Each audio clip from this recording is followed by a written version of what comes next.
Assalamualaikum warahmatullahi wabarakatuh. Selamat siang, salam sejahtera untuk kita semua.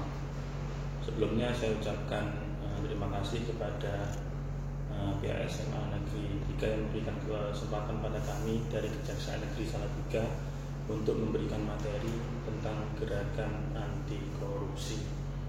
Sebelumnya perkenalkan, nama saya Arifullah. Di Kejaksaan Negeri Salatiga, saya di bidang intelijen Kejaksaan Negeri Salatiga. Jadi bagi adik-adik mungkin masih ada sebagian mungkin yang masih awam berkaitan dengan lembaga institusi kejaksaan. Jadi perlu kami sampaikan bahwa kejaksaan sebagaimana dalam Undang-Undang Nomor 16 Tahun 2004 itu mempunyai tugas yaitu dalam bidang pidana melakukan penuntutan untuk perkara-perkara tindak pidana umum maupun tindak pidana khusus. Jadi tugas dari kejaksaan adalah satu dalam bidang pidana, kemudian tugas selanjutnya yaitu kejaksaan juga dalam bidang perdata dan tata usaha negara, berwenang selaku pengacara negara untuk melakukan tindakan-tindakan baik secara litigasi yaitu di dalam pengadilan maupun di luar pengadilan untuk memberikan bantuan hukum kepada instansi pemerintah yang meminta bantuan hukum kepada kejaksaan.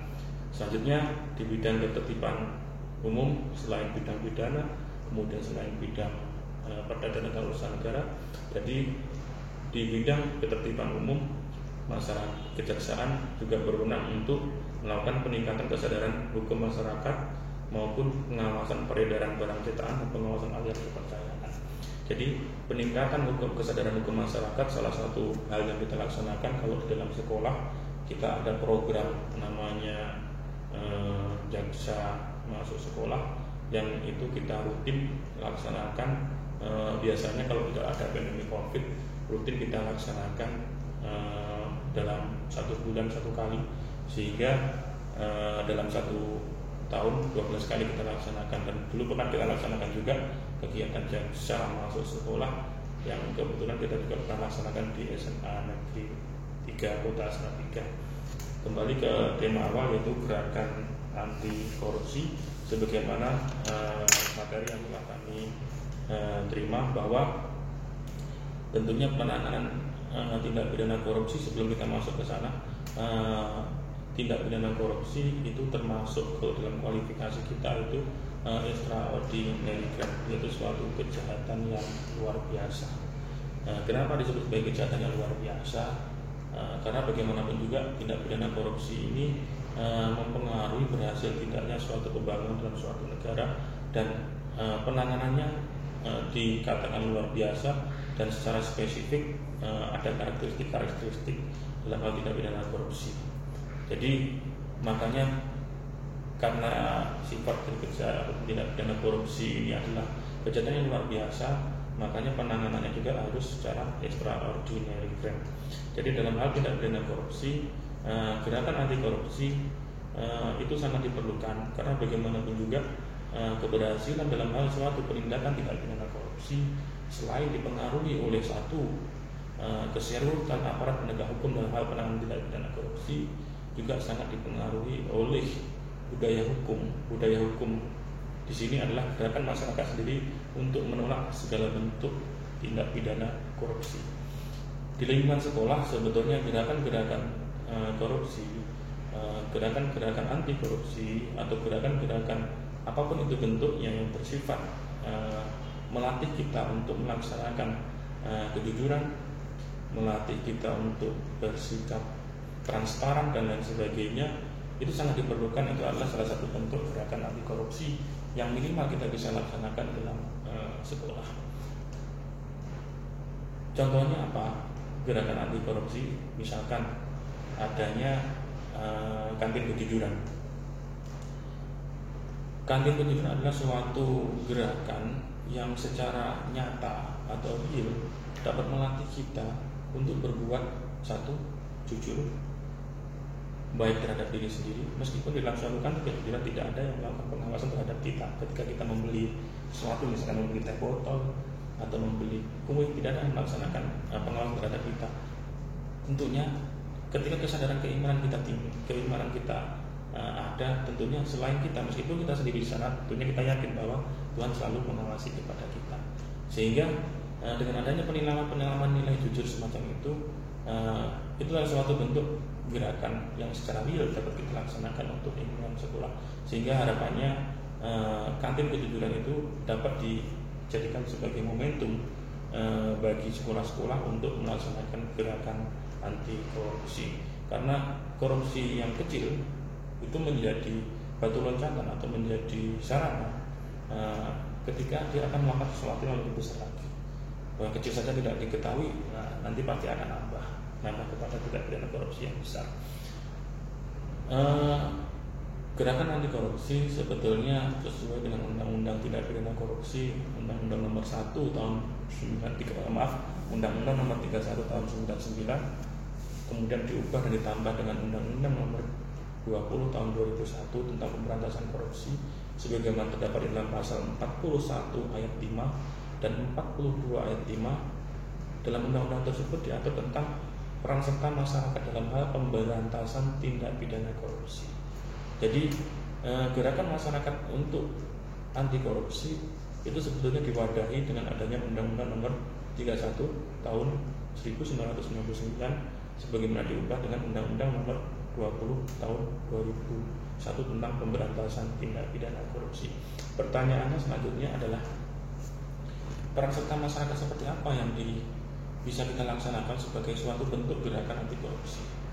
Jadi peran serta masyarakat yang dapat kita laksanakan selaku masyarakat, tentunya adik-adik semua karena satu bagian dari masyarakat, dari lingkungan yang terkecil dulu. Lingkungan yang terkecil misalkan dalam lingkungan kelas, atau lingkungan yang terkecil adalah dalam lingkungan keluarga. Apa gerakan yang dapat kita laksanakan? Contohnya begini, di lingkungan kelas misalkan, kan biasa kalau dalam suatu kelas itu ada namanya iuran kelas. Suatu bentuk misalkan partisipasi kita untuk misalkan apabila ada kegiatan-kegiatan yang ada di kelas kita yang sifatnya antar intern kelas yang ada disebut. Melatih kita berjujur adalah sifat jujur kita dapat kita latih. Misalkan kalau ada iuran, bagaimanapun juga kita harus bisa mempertanggungjawabkan. Misalkan kita selaku bendahara yang mengumpulkan iuran teman-teman satu kelas untuk kegiatan apa misalkan. Tentunya kegiatan-kegiatan hal tersebut harus kita laksanakan secara jujur. Bentuknya apa? Misalkan ya kalau yang terima sudah bayar orang 20, ya tentu kita harus bukukan orang 20. Harus kita bertanggungjawabkan kepada seluruh siswa yang ada di kelas tersebut. Dapat kita melakukan transparan. Itulah contoh hal-hal kecil yang dapat kita laksanakan suatu bentuk untuk gerakan anti korupsi. Selain itu apa?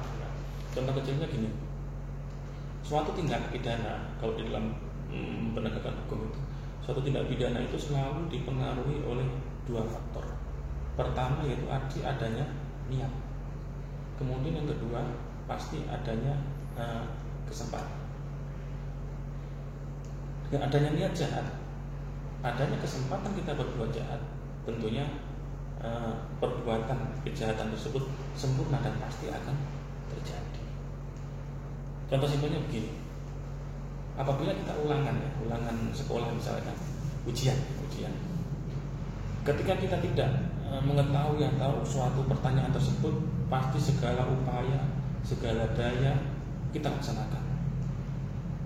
Apa? Misalkan mencontek, tapi ketika ada guru yang melakukan pengawasan terhadap tersebut, maka kita tidak akan ada kesempatan hal tersebut. Maka otomatis perbuatan curang kita tidak akan terjadi dan tidak akan dapat kita laksanakan. Karena apa? Karena ada guru yang melakukan pengawasan terhadap kita.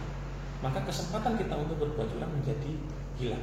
Pertanyaan selanjutnya adalah, apabila tidak ada guru yang melakukan pengawasan, mari kita jawab dari hati kita ya sendiri. Apabila tidak ada satupun guru yang melakukan pengawasan pada saat ujian, pertanyaannya, kita akan berbuat curang, kita akan berbuat jujur, atau seperti apa? Kalau sudah ada kesempatan seperti itu, Tapi selama kita mempunyai niat yang baik untuk selalu berlaku jujur dalam hal tindakan apapun, terutama misalkan dalam ujian dan lain sebagainya, tentu perbuatan curang tidak akan kita lakukan, karena kita menyadari dari hati kita bahwa ketika kita berbuat curang pasti tentu nanti ada imbasnya, ada balasannya dan lain sebagainya. Sama dalam konteks kejahatan seperti itu, terutama dalam hal tindak pidana korupsi. Yang pertama selalu ada niat, yang kedua selalu ada kesempatan. Kalau dalam tindak pidana korupsi karena adanya lemahnya pengawasan yang dilaksanakan, sehingga kesempatan itu ada. Karena seburuk-buruknya niat jahat, ketika kesempatan itu tidak ada, maka perbuatan tindak pidana itu tidak akan terjadi. Begitu juga dengan tindak pidana korupsi. Nah, gerakan anti korupsi ini menjadi penting sebagaimana tindak lanjut dari Undang-Undang Nomor 31 Tahun 99, sebagaimana telah diubah dengan Undang-Undang Nomor 20 Tahun 2001. Gerakan anti korupsi ini ditindaklanjuti dengan munculnya Peraturan Pemerintah Nomor 71 Tahun 2000 tentang tata cara pelaksanaan peran serta masyarakat dan pemberian penghargaan dalam pencegahan dan pemberantasan korupsi. Di sana masyarakat berhak untuk melakukan pelaporan terhadap tindak pidana korupsi. Di sana masyarakat berhak untuk mendapatkan informasi sampai sejauh mana laporan tersebut ditindaklanjuti oleh aparat penegak hukum dalam waktu 30 hari. Dan ada juga yang lebih secara lebih suatu dalam bentuk reward adalah adanya diatur masalah premi terhadap gerakan masyarakat yang berhasil untuk melakukan pengungkap terhadap tindak pidana korupsi. Itu diberikan premi sebesar 2/1000 dari berapa nilai kerugian yang diselamatkan dari penanganan tindak pidana korupsi. Nah, berkaitan dengan tindak pidana korupsi, sebagaimana Undang-Undang Nomor 31 Tahun 99 itu diatur mulai dari pasal 2, pasal 3, yaitu tindak pidana korupsi yang berkaitan dengan kerugian keuangan negara, atau tindak pidana korupsi berkaitan dengan suap sebagaimana pasal 5, pasal 12 dan lain sebagainya, tindak pidana korupsi yang berkaitan dengan gratifikasi dan selanjutnya. Jadi sebagai generasi bangsa, sebagai anak-anak bangsa, marilah kita sama-sama mencetuskan ataupun mendukung gerakan anti korupsi yang biasanya kita selalu peringati di bulan Desember setiap tahunnya, itu Hari Anti Korupsi Sedunia.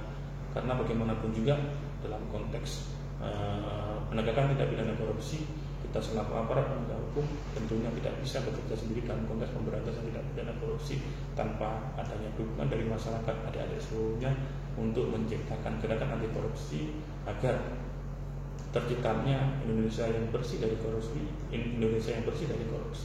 dengan harapan sebagaimana sila kelima keadilan sosial bagi masyarakat dapat terwujud dengan adanya perbuatan kita yang selalu menghindari diri dari perbuatan-perbuatan yang curang.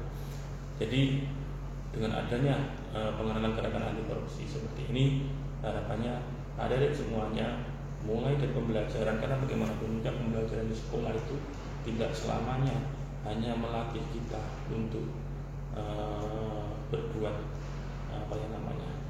untuk menjadi pintar, tapi bagaimana kita juga pendidikan itu bisa kita jadikan sebagai momentum kita untuk menanamkan nilai-nilai moral yang baik atau menanamkan nilai-nilai integritas yang baik.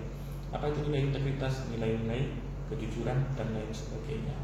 Karena kejujuran itu kesuksesan seseorang selain faktor kecerdasan secara IQ, juga bagaimana integritas kita, bagaimana kemudian perilaku kita dan lain sebagainya. Mungkin itu yang bisa kami sampaikan dari materi gerakan anti korupsi ini. Satu slogan, marilah kita sama-sama untuk selalu bersikap jujur, bersikap transparan, apapun itu bentuknya.